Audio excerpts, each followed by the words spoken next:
সজনা নেওয়া লাগবে তো, যে কয়টা বেড়ায়।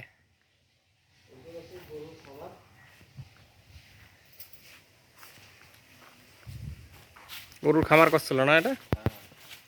গরুর সেটও বানা আছে, তো ভালো টাকা ইনভেস্ট করছিল তো। তবে করা যাবে, এটা বড় ধরনের খামার দেওয়া যাবে। এটা আসলে কি সমন্বিত খামার করা যাবে, গরু হাঁস মুরগি।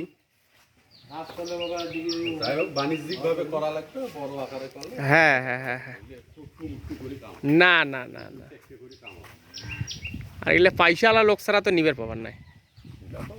ওই লাইনও নেওয়া আছে, ওই যে তার টানছে, কারেন্টের তারও আছে, ওই যে পোল থেকে টানছে। যে লোক এখানে দায়িত্বে আছেন না, হ্যাঁ, উনি বোধহয় দীর্ঘদিন এখানে বাস করতো। ওনার বাসা ওই সামনে, আমরা যে দিক দিয়ে ঢুকলাম আচ্ছা আচ্ছা আচ্ছা। এখন অফিস